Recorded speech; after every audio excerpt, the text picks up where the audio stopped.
Assalamualaikum warahmatullahi wabarakatuh. Perkenalkan, nama saya Sri Devi, NPM 2111086. Saya akan mempresentasikan mengenai riset report PT Jasa Marga Persero Tbk. Pertama, saya akan membahas mengenai kondisi ekonomi makro di Indonesia. Yang pertama, ada economic growth atau pertumbuhan ekonomi. Pada kuartal 3 2024, ekonomi Indonesia tumbuh sebesar 4,95% dibandingkan dengan tahun sebelumnya. Angka ini menunjukkan pertumbuhan yang stabil dan lebih baik dibandingkan target tahunan yang telah ditetapkan, yaitu 4,93%. Pertumbuhan ini didorong oleh peningkatan konsumsi domestik dan investasi, terutama di sektor infrastruktur. Hal ini mencerminkan kepercayaan masyarakat dan investor terhadap perekonomian nasional. Yang kedua, ada headline inflation atau inflasi utama. Inflasi utama tercatat sebesar 1,55% dibandingkan dengan tahun sebelumnya. Angka ini menunjukkan bahwa inflasi berada dalam jalur yang sehat dan terkendali, jauh di bawah target inflasi yang ditetapkan oleh Bank Indonesia, yaitu 2,5% plus minus 1%. Inflasi yang rendah ini membantu menjaga daya beli masyarakat yang penting untuk mendukung pertumbuhan ekonomi. Yang ketiga, ada currency exchange atau nilai tukar. Nilai tukar rupiah terhadap dolar Amerika Serikat berada di angka Rp15.856. Meskipun ada fluktuasi, nilai tukar yang relatif stabil ini mencerminkan kepercayaan pasar terhadap ekonomi Indonesia. Stabilitas nilai tukar sangat penting untuk perdagangan internasional dan investasi, serta mengurangi risiko bagi pelaku usaha. Yang keempat, ada BI Rate. Bank Indonesia mempertahankan suku bunga acuan atau BI Rate pada level 6,00%. Ini merupakan langkah strategis untuk menjaga inflasi dan mendukung pertumbuhan ekonomi yang berkelanjutan. Kebijakan suku bunga yang stabil memberikan kepastian bagi investor dan pelaku usaha, mendorong mereka untuk melakukan investasi lebih lanjut. Yang kelima, ada trade surplus atau surplus perdagangan. Data menunjukkan bahwa Indonesia mengalami surplus perdagangan sebesar 24,43 miliar US dollar dari Januari hingga Oktober 2024. Ini menunjukkan bahwa ekspor melebihi impor, yang merupakan indikasi positif bagi perekonomian Indonesia. Surplus perdagangan ini dapat memperkuat cadangan devisa negara dan memberikan dukungan lebih lanjut untuk pertumbuhan ekonomi.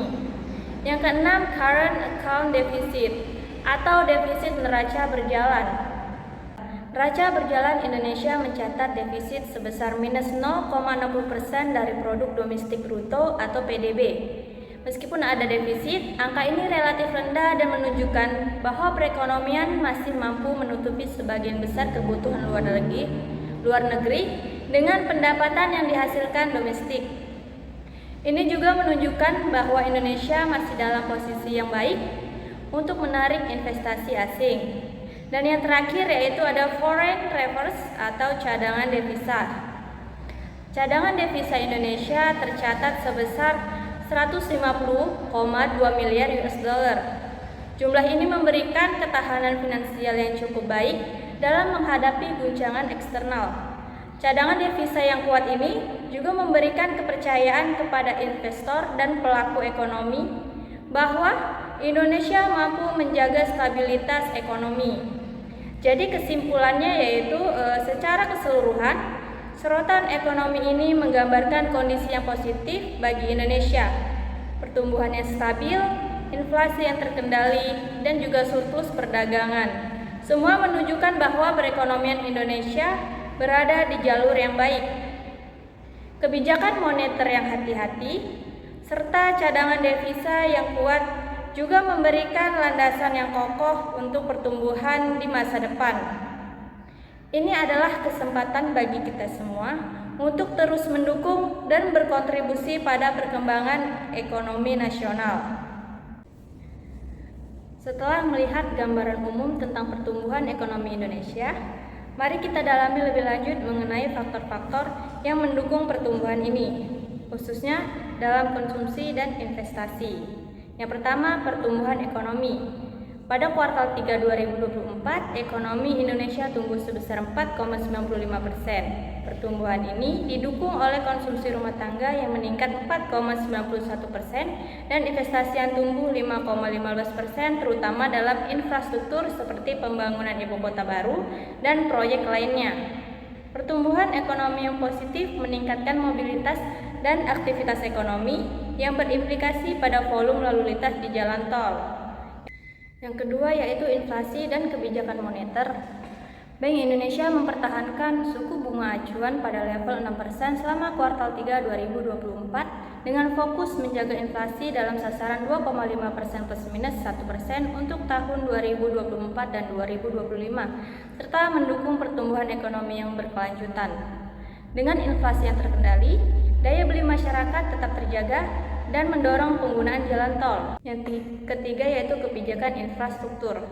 Pemerintah Indonesia pada tahun 2024 mengalokasikan anggaran sebesar 422,7 triliun untuk pembangunan infrastruktur dengan fokus pada percepatan dan pemerataan pembangunan yang mendukung pengembangan ekonomi dan pelayanan dasar.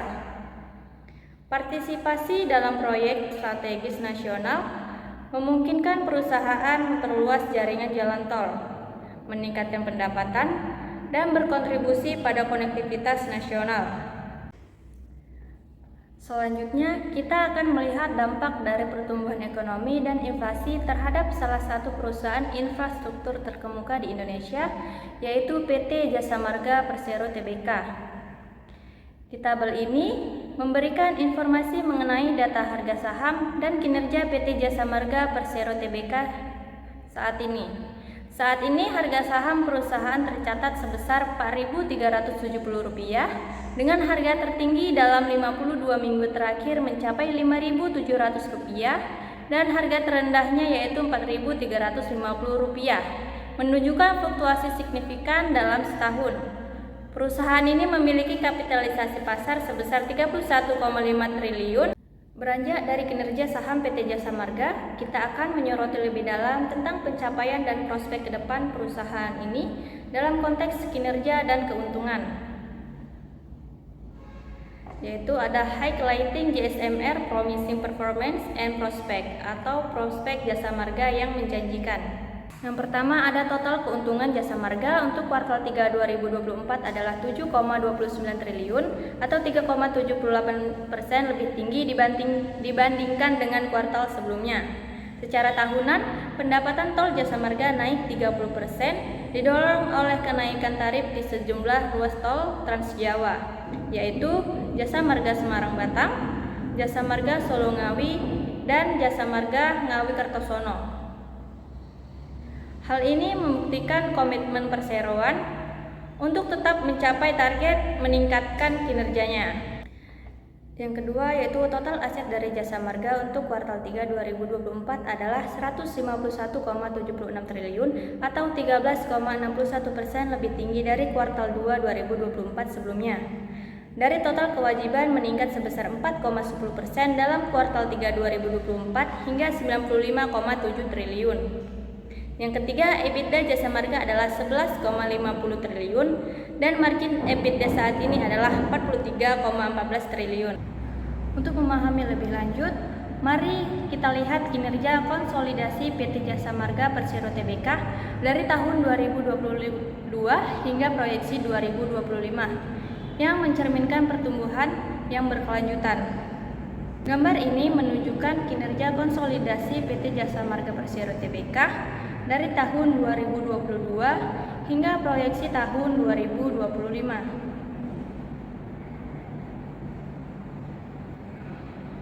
Pada tahun 2022, pertumbuhan pendapatan tol mencapai 17% dengan EBITDA tumbuh 13,1% dan margin EBITDA sebesar 63%. Untuk 9 bulan pertama di tahun 2024, ada peningkatan yang signifikan dengan pertumbuhan pendapatan tol mencapai 30% dan EBITDA tumbuh 35,9% serta margin EBITDA yang diproyeksikan meningkat menjadi 67%. Pada 9 bulan pertama 2024, kinerja menunjukkan hasil yang baik Dan untuk tahun 2024, target pendapatan tol diperkirakan lebih dari 20%. Gearing ratio dipertahankan di level aman, sementara ICR diharapkan meningkat menjadi lebih dari 2,5%. Proyeksi ini mencerminkan optimisme terhadap pertumbuhan yang berkelanjutan dan pengelolaan keuangan yang baik di masa depan. Yang terakhir, kita akan menutup dengan analisis mengenai pendapatan laba bersih perusahaan di kuartal 3 2024 yang memberikan gambaran lengkap mengenai kinerja PT Jasa Marga Persero Tbk. Pada 9 bulan pertama 2024, PT Jasa Marga membukukan pendapatan perusahaan mencapai 20,4 triliun, meningkat dari kuartal sebelumnya. Kemudian ada gross profit atau laba kotor. Laba kotor perusahaan sendiri sebesar 8,1 triliun, meningkat dari kuartal sebelumnya. Berikutnya ada EBITDA. EBITDA perusahaan mencapai 8,8 triliun, meningkat dari kuartal sebelumnya. Dan yang terakhir ada net profit atau laba bersih. PT Jasa Marga Persero Tbk membukukan laba bersih pada kuartal 3 2024 sebesar 3,30 triliun, menurun bila dibandingkan dengan periode yang sama di tahun 2023 yaitu sebesar 6 triliun. Demikian penjelasan dari saya. Untuk materi berikutnya akan disampaikan oleh teman saya yaitu Meli Stanti. Baiklah, selanjutnya saya akan menjelaskan mengenai kenaikan tarif tol sebagai dasar pertumbuhan JSMR. Tabel ini menggambarkan kenaikan tarif tol di Indonesia untuk berbagai ruas jalan yang akan berlaku pada tahun 2023 sampai 2024.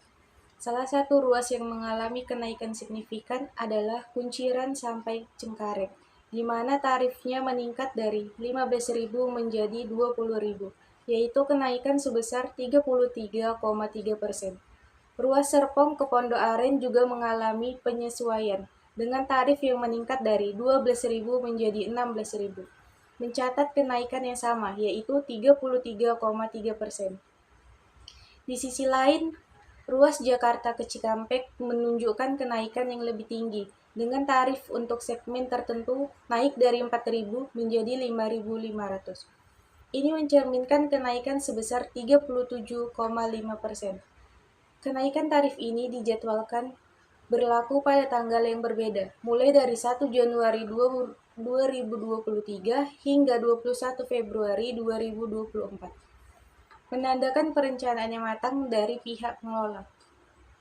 Penyesuaian tarif ini bertujuan untuk menandai pemeliharaan dan peningkatan infrastruktur tol, seiring dengan pertumbuhan jumlah kendaraan yang semakin pesat. Oleh karena itu, pengguna jalan perlu mempertimbangkan biaya tambahan saat menggunakan ruas tol ini, yang dapat mempengaruhi pilihan mereka dalam menggunakan transportasi. Kebijakan ini mencerminkan upaya pengelola dalam menjaga kualitas layanan sambil memenuhi kebutuhan finansial yang ada. Selanjutnya, profil perusahaan. PT Jasa Marga Persero Tbk adalah pengembang dan operator jalan tol pertama serta terbesar di Indonesia. Menguasai 45% pangsa pasar dengan panjang jalan tol komersial yang beroperasi sekitar 1.286 km. Berdiri sejak 1978, Jasa Marga telah berpengalaman lebih dari 46 tahun dalam mengelola 36 koneksi jalan tol dengan total panjang 1.736 km. Sebagai badan usaha milik negara, 70% sahamnya dimiliki oleh pemerintah Indonesia, dan sejak 2007 Jasa Marga terdaftar sebagai perusahaan publik di Bursa Efek Indonesia. Bisnis utamanya meliputi konstruksi, operasi, dan pemeliharaan jalan tol. Sementara bisnis pendukung mencakup layanan operasional dalam pemeliharaan jalan tol serta pengembangan properti di koridor jalan tol. Jasa Marga berkomitmen untuk mendukung pertumbuhan ekonomi nasional melalui pengembangan infrastruktur jalan tol yang efektif dan berkelanjutan. Dengan berbagai pencapaian penting, termasuk implementasi sistem pembayaran elektronik dan pengoperasian tol Trans Jawa, Jasa Marga terus berinovasi dan memperluas jangkauan layanannya demi meningkatkan konektivitas dan mobilitas masyarakat. Selanjutnya, pada tabel ini menjelaskan mengenai informasi PT Jasa Marga Persero Tbk yang merupakan salah satu perusahaan pengelola jalan tol terbesar di Indonesia. Perusahaan ini terdaftar di Bursa Efek Indonesia dengan kode saham JSMR dan mencatatkan pendanaannya pada 12 November 2007. Harga saham saat ini adalah 4.370 dengan volume transaksi sebesar 27.780 saham. Serta kapitalisasi terdiri dari 70% milik pemerintah dan 30% milik publik. Hingga 18 Desember 2024, jumlah karyawan perusahaannya mencapai 7.950 orang. PT Jasa Marga menjalankan 3 lini bisnis utama yaitu konsesi jalan tol, operasi jalan tol, dan pengembangan jalan tol. Data ini mencerminkan peran strategi JSMR sebagai pengembang infrastruktur jalan tol di Indonesia. Selanjutnya terdapat bidang usaha. Pada awal berdirinya, selain sebagai operator jalan tol, Jasa Marga berperan sebagai otoritas jalan tol di Indonesia. Hingga tahun 1987, perseroan adalah satu-satunya penyelenggara jalan tol di Indonesia yang pengembangannya dibiayai oleh pemerintah dengan dana yang berasal dari pinjaman luar negeri serta penerbitan obligasi. Jalan tol pertama di Indonesia yang dioperasikan oleh perseroan adalah Jalan Tol Jagorawi, yaitu Jakarta, Bogor, Ciawi, yang mulai beroperasi tahun 1978 dan menjadi tonggak sejarah bagi perkembangan industri jalan tol di tanah air. Hingga akhir tahun 2022, perseroan telah memiliki 16 entitas anak, 5 entitas asosiasi dan Ventura bersama, 2 entitas serta 7 entitas Ventura bersama dari PT JTT sebagai pendukung strategi dalam pengembangan usaha dan meningkatkan profitabilitas. Selanjutnya terdapat sorotan kinerja perusahaan yang terdapat berbagai aspek termasuk financial strength, profitability rank, growth rank, dan liquidity ratio. Yang pertama, financial strength atau kekuatan keuangan. Di dalam grafik tersebut terdapat cash to debt pada angka 0,22 lebih rendah dari rata-rata industri dan riwayat sebelumnya, menunjukkan kemampuan terbesar untuk membayar utang dengan kas. Lalu terdapat equity to asset pada angka 0,28 di bawah rata-rata industri, menandakan proporsi ekuitas terhadap aset yang kecil. Lalu debt to equity pada angka 2,18 menunjukkan tingkat leverage yang tinggi, jauh lebih tinggi dibandingkan rata-rata industri dan sejarah. Lalu ada cakupan bunga pada angka 2,31 cukup rendah yang mengindikasikan perusahaan memungkinkan kesulitan membayar bunga utangnya. Lalu ada Altman G-score pada angka 0,68 berada dalam zona resiko bangkrut, dan terdapat Piotrowski F-score pada angka 7,9 berada di zona aman, menunjukkan kinerja finansial yang solid. Dalam grafiknya terdapat margin kotor pada angka 39,73%, lebih tinggi dibandingkan dengan industri dan riwayat sebelumnya, menunjukkan efisiensi dalam menghasilkan laba kotor. Lalu adanya margin operasi pada angka 31,54% cukup tinggi, dan terdapat net margin pada angka 14,92% menunjukkan laba bersih yang sehat. Dan adanya ROE pada angka 14,5% lebih tinggi dibandingkan rata-rata industri. dan ROIs pada angka 5,86% di atas rata-rata industri, tetapi lebih rendah dari riwayat sebelumnya. Di profitability rank ini memiliki rating 8/10 yang menunjukkan margin kotor perusahaan yaitu 39,73% dan ROE 14,5% lebih baik dibandingkan dengan rata-rata industri. Selain itu, tingkat pengembalian investasi seperti ROIs sebesar 5,86% juga mengesankan meskipun menunjukkan penurunan dibandingkan riwayat sebelumnya. Yang ketiga ada growth rate, yaitu pertumbuhan.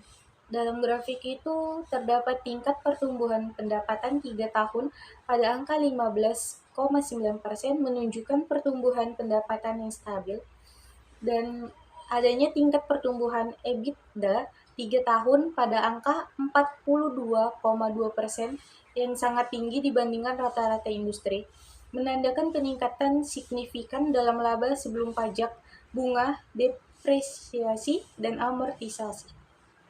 Lalu adanya tingkat pertumbuhan FCV 3 tahun atau arus kas bebas pada angka 56,5%, pertumbuhan arus kas yang mengesankan.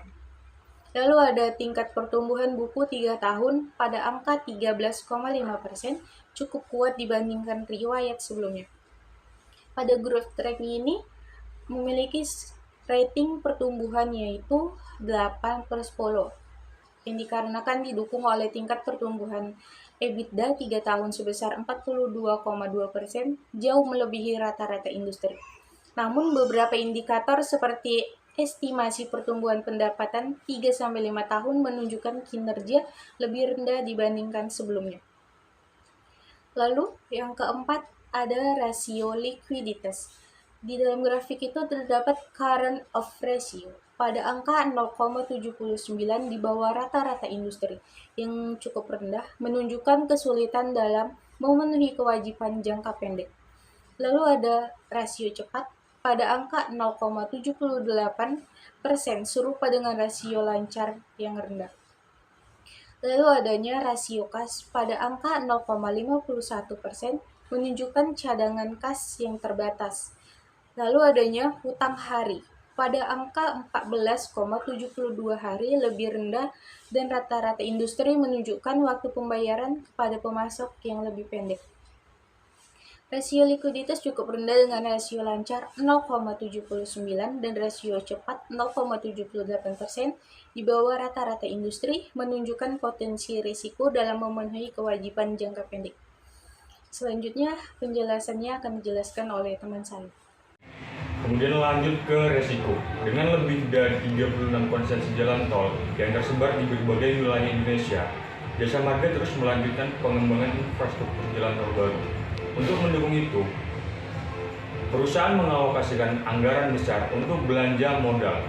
Namun, resiko yang terkait dengan pengelolaan proyek dan alokasi investasi tetap tinggi, terutama dalam hal menyelesaikan proyek sesuai jadwal dan anggaran yang ditetapkan. Selain itu, Jasa Marga dihadapkan dengan tantangan regulasi seperti perubahan kebijakan pemerintah terkait infrastruktur, tarif tol, atau lingkungan yang dapat berdampak secara signifikan pada bisnis Jasa Marga itu sendiri. Kemudian masuk ke proyeksi keuangan. Di income statement, total pendapatan pada kuartal 3 2024 sebesar 7,29 triliun, tumbuh sebesar 41,44%. Kemudian profit bruto atau gross profit pada kuartal 3 2024 sebesar 2,73 triliun atau tumbuh sebesar 11,81%. Kemudian ada pemasukan operasional pada kuartal 3 2024 sebesar 2,18 triliun atau tumbuh sebesar 11,29%. Kemudian pada pre-tax income di kuartal 3 2024 sebesar 1,28 triliun. Ini turun sebesar 75,18% dari tahun-tahun sebelumnya. Kemudian masuk ke balance sheet, di mana total aset pada kuartal 3 2024 sebesar 151,76 triliun. Ini tumbuh sebesar 21,51%. Kemudian ada total liabilitas. Pada kuartal 3 2024, total liabilitas sebesar 95,70 triliun. Ini tumbuh sebesar 10,16% dari tahun sebelumnya. Kemudian kita masuk ke analisis SWOT, di mana kelebihannya JSMR merupakan salah satu perusahaan terbesar di Indonesia yang bergerak di bidang pengelolaan jalan tol. Yang berikutnya, perusahaan ini memiliki aset yang cukup besar dan tersebar di seluruh Indonesia. Kemudian ada kelemahannya. Yang pertama, tergantung pada pendapatan dari jalan tol yang dikelola, sehingga terdapat risiko yang cukup besar terkait dengan fluktuasi lalu lintas kendaraan. Yang kedua, memiliki beban utang yang cukup besar. Kemudian ada peluang. Yang pertama, adanya proyek-proyek pembangunan infrastruktur di Indonesia yang dapat meningkatkan pendapatan JSMR di masa depan. Yang kedua, peningkatan mobilitas masyarakat di Indonesia dapat meningkatkan penggunaan jalan tol yang dikelola oleh JSMR. Yang terakhir itu ada ancaman. Banyaknya hacker yang mendunia sehingga membuat manajemen harus lebih protek mengenai terjaminnya keamanan dan kerahasiaan agar tidak terjadinya pencurian data-data dari PT Jasa Marga. Kemudian masuk ke dalam valuasi. Dalam melakukan valuasi saham PT Jasa Marga, kami menggunakan metode discount cash flow model. Kemudian melihat jumlah hutang perusahaan yang tidak stabil dari tahun 2023 hingga tahun 2025. Kami memutuskan untuk memilih valuasi dari free cash flow 2, di mana long term bond rate di nilai terendah sebesar 6,6% dan nilai tertingginya sebesar 7,1%. Kemudian ada equity market risk premium, di mana nilai terendah sebesar 7,9% dan nilai tertingginya di angka 8,9%. Kemudian ada adjusted beta, di mana nilai terendah sebesar 0,73 dan nilai tertinggi 0,79. Kemudian ada additional risk adjustment, di mana nilai terendah itu ada 0,0% dan nilai tertinggi itu di angka 0,5%. Kemudian ada cost of equity, di mana nilai terendah sebesar 12,3% dan nilai tertingginya sebesar 14,6%. Kemudian ke tax rate, di mana nilai terendahnya sebesar 35,8% dan nilai tertingginya sebesar 45,8%. Kemudian ada debt or equity ratio, di mana nilai terendah dan nilai tertingginya itu sama di angka 2,17. Kemudian ada cost of debt, di mana nilai terendah di angka 4,0% dan nilai tertingginya di angka 7,0%. Kemudian di after tax WACC, nilai terendah sebesar 5,6% dan nilai tertingginya sebesar 7,2%. Kemudian kita masuk ke dalam rekomendasi, di mana dari grafik tersebut kita bisa melihat garis biru ini menggambarkan pergerakan harga historis aset selama 2 tahun terakhir. Kita bisa melihat adanya fluktuasi harga yang cukup signifikan selama periode ini. Kemudian di garis hijau yang miring ke atas mewakili proyeksi atau prediksi pergerakan harga di masa depan. Garis-garis ini menunjukkan beberapa skenario yang mungkin terjadi, mulai dari skenario terbaik atau garis hijau paling atas hingga skenario terburuk atau garis hijau paling bawah dengan angka atau presentasi 71,84% untuk maksimal. Ini adalah proyeksi harga tertinggi yang mungkin terjadi dalam 1 tahun ke depan. Artinya, harga aset diperkirakan bisa naik hingga 71,84% dari harga saat ini. Kemudian di nilai rata-rata bisa plus 51,98%. Ini adalah proyeksi harga rata-rata yang diharapkan dalam 1 tahun ke depan. Artinya, secara rata-rata, harga aset diperkirakan akan naik sebesar 51,98%. Yang terakhir itu di minimal, ini bisa tumbuh sebesar 19,33%. Ini merupakan proyeksi harga terendah yang mungkin terjadi dalam 1 tahun ke depan. Artinya, harga aset diperkirakan masih akan naik, meskipun kenaikannya paling rendah, yaitu di angka 19,33%. Berdasarkan data proyeksi harga saham JSMR tersebut, Rekomendasi saat ini adalah beli, namun investor disarankan untuk tetap memperhatikan perkembangan pasar dan faktor eksternal yang dapat mempengaruhi pergerakan harga saham tersebut. Disclaimer, informasi yang terkandung dalam laporan ini disediakan hanya untuk tujuan informasi umum dan tidak dimaksudkan sebagai nasihat investasi. Semua informasi, data, dan analisis yang disajikan berasal dari sumber yang dianggap dapat diandalkan, tetapi tidak ada jaminan bahwa informasi tersebut akurat atau lengkap. Investasi dalam bentuk saham atau instrumen keuangan lainnya mengandung resiko, termasuk resiko kehilangan sebagian atau seluruh modal yang diinvestasikan. Sebelum membuat keputusan investasi, disarankan untuk melakukan penelitian dan analisis yang cermat serta berkonsultasi dengan penasihat keuangan yang berkualifikasi. Penulis dan penerbit laporan ini tidak bertanggung jawab atas kerugian atau kerusakan yang timbul dari penggunaan informasi yang terkandung dalam laporan ini.